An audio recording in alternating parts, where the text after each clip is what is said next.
को पृथ्वी को हरा भरा करना है आपको और हमको। और सावन महीने में प्रयास करो कि एक वृक्ष बेलपत्री का जरूर लगाया जाए। करोगे प्रयास? पक्का करना चाहिए। सावन महीने में एक वृक्ष बेलपत्री का जरूर लगाओ और उस वृक्ष की देखरेख भी करो जिससे वो वृक्ष बड़ा हो जाए। ऐसा वृक्ष मत लगाना कि तुमने लगाया और 4 दिन बाद बकरी खा जाए। फोटो तो अपना खिंच जाता है पेड़ के साथ और पेड़ को खा जाती बकरी। वो फोटो कोई नहीं खींचता कि पेड़ बकरी खा गई। फोटो वो खिंच जाता है कि हमने पेड़ लगाया, हमने वृक्ष लगाया, वृक्षारोपण हुआ। पर वृक्ष लगाओ, मना नहीं है, पर वृक्ष लगाने के साथ में एक प्रण होना चाहिए कि उसकी रक्षा भी हम करें, उसकी रक्षा भी करें।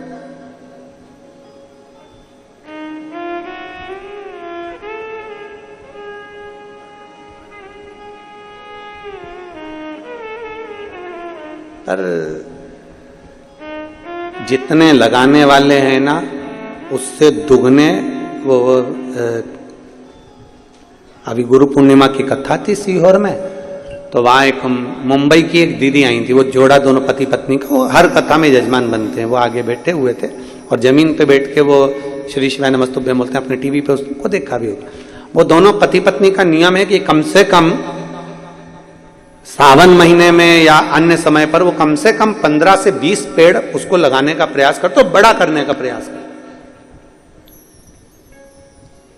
पर वो बता रहे थे गुरुजी हम बेलपत्री का पेड़ लगाकर आते हैं और कोई पूरा की पूरा गमला की गमला ही उठा के बेलपत्री का ले जाता। हम लगाते और वो उठा के ले जाते। अब करें तो करें क्या?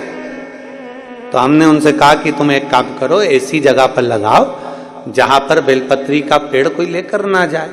तो फिर उन्होंने कहा कि हम कहाँ लगाएं, आप बात बताओ। तो हमने कहा जरूरी नहीं है कि बेलपत्री का ही लगाओ, तुम कोई दूसरा भी लगा दो, कोई लेकर नहीं जाएगा, पर वृक्ष तो लगाओ। तो उन्होंने कहा कहाँ लगाए? हमने कहा तुम शमशान में लगाया। अब मां कौन लेने जाएगा? और आधा तो लोगों को वैसे ही भय रहता है कि शमशान से लाया, और पत्नी को मालूम पड़ जाए शमशान से पेड़ लिया है, बाकी तो तुम शमशान में लगा दो। पृथ्वी हरी भरी हो कहीं पर भी हो, पर ये पृथ्वी हमारी प्रकृति, हमारे पूरा पृथ्वी पूरा भूमंडल हरा भरा हो, ऐसा नियम बनाना चाहिए कि पृथ्वी के संरक्षण प्रयास एक वृक्ष जरूर लगा। जितना जितना वृक्ष लगता है ना उतना उतना जल बढ़ता है। पृथ्वी का जो जल कम हो रहा है ना उसका कारण केवल ऐसा ही है कि वृक्ष नहीं है। वृक्ष कटते गए जल कम होता गया, इसलिए वृक्ष लगाना जरूरी है। एक बेलपत्री के वृक्ष के नीचे से भी अगर कोई भूलवश निकल कर चले जाता है, हजारों अश्वमेध यज्ञ का फल उसके खाते में प्राप्त हो जाता है। हजारों अश्वमेध यज्ञ का पुण्य फल उसे मिलता है।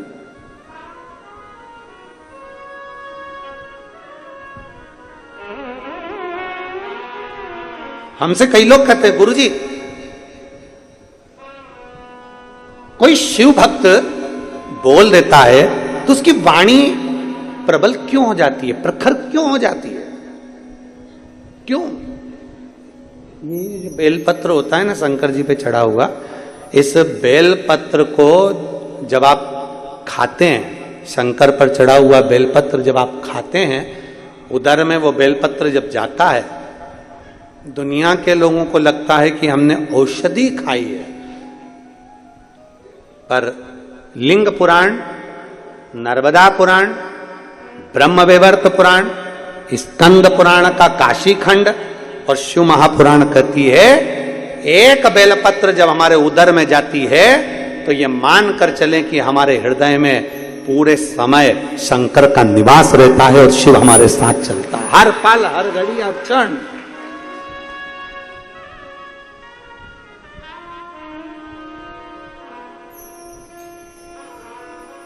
हर पल हमारे साथ शिव है।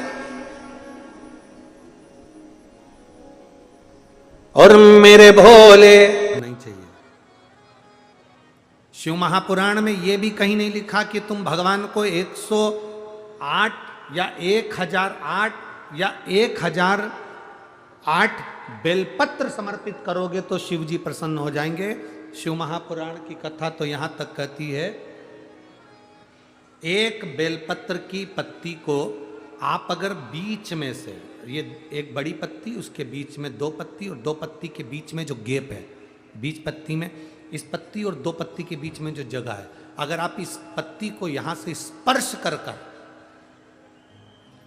इस पत्ती को यहां से स्पर्श कर कर शंकर भगवान के शिवलिंग पर अगर आप श्री शिवाय नमस्तुभ्यम कहकर, पंचाक्षर मंत्र नमः शिवाय कहकर, षडाक्षर मंत्र ओम नमः शिवाय कहकर यदि शंकर के शिवलिंग पर समर्पित करते हो तो वो 108 बेलपत्र का काम कर जाती है। पकड़ने का स्थान देखिए,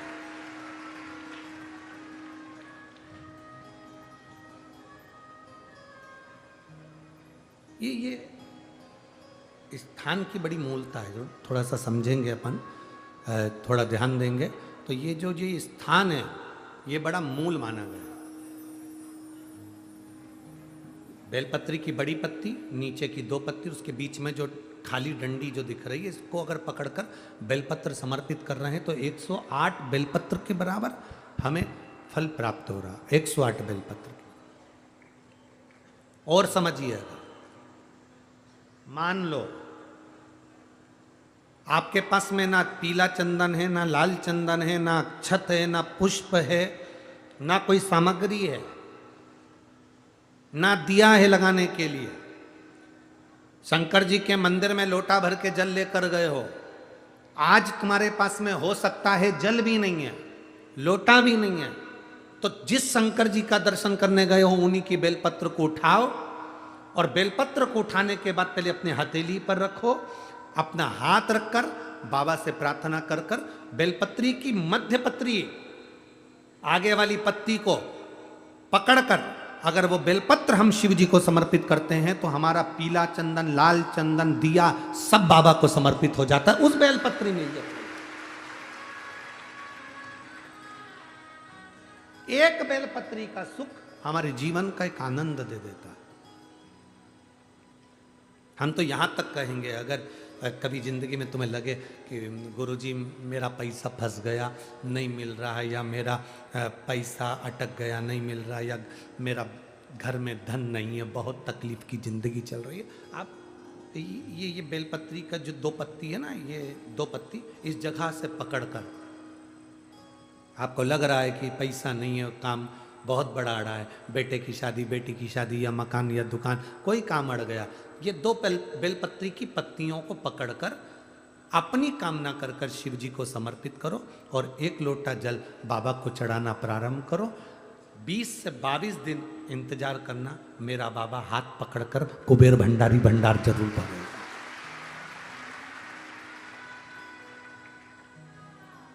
दो पत्ती को पकड़कर, लोग कहते हैं ब्रह्मा विष्णु महेश हैं बेलपत्री में, शिव जी के 3 नेत्र हैं बेलपत्री में, शंकर भगवान के त्रिशूल की 3 कोर है बेलपत्री में। हम कहते हैं अभी थोड़ा आप स्मरण करेंगे, अगर आप शिव महापुराण को अच्छे से पढ़ेंगे तो आपको ज्ञात होगा, कुबेर को धन देने वाले कौन है? बोलते जाओ जरा जमकर, कुबेर भंडारी, कुबेरेश्वर महादेव, मतलब शिव शंकर कुबेर को धन देते हैं। जिस समय पर भगवान विष्णु संपूर्ण विश्व के कल्याण के कार्य करने लगे, कुछ नहीं हाथ में रहा, तब लक्ष्मी से उन्होंने धन लिया। आपने मैंने तिरुपति बालाजी की कथा सुनी होगी, लक्ष्मी से धन लिया। लक्ष्मी इन जीवों के कल्याण के लिए तो मुझे धन दे दे। लक्ष्मी ने धन दिया। एक दिन नारायण ने पूछ लिया लक्ष्मी से, लक्ष्मी मैं नारायण, मेरे पास भी संपदा की कमी नहीं, पर तेरे पास लक्ष्मी इतनी संपदा कहां से आती है? तेरे पास इतनी संपदा कहां से आती है? लक्ष्मी जी कहती हैं, मेरी मां ने मेरे पिता ने मुझे केवल एक ही बात सिखाई थी, किसी के आगे हाथ नहीं फैलाना है, शंकर की स्तुति करना है। लक्ष्मी जी कहती हैं जब मुझे जरूरत पड़ती है मैं कुबेर को साथ में लेकर पहुंचती हूं। बेलपत्री की ये बीच वाली पत्ती है शिव, माता लक्ष्मी और कुबेर उन दोनों के सामने हाथ पसार कर कुबेरेश्वर महादेव से मांग रहे हैं, भगवान शंकर से मांग रहे हैं। लक्ष्मी जी कहती हैं वो शिव मुझे प्रदान करते हैं दोनों हाथों से और मैं वो लेकर आती हूं जनमानस के कल्याण की। जब हम शिव जी को बेलपत्र चढ़ाते हैं तो इस तरह से पकड़कर जब हम कामना कर कर चढ़ाते हैं इन दोनों पत्ती को, लक्ष्मी और कुबेर का स्मरण कर कर, कुबेरेश्वर बाबा का स्मरण कर कर जब हम शिव जी को समर्पित, हाँ थोड़ा सा ध्यान देंगे, बेलपत्री की जो डंडी होती है वो शिवलिंग पर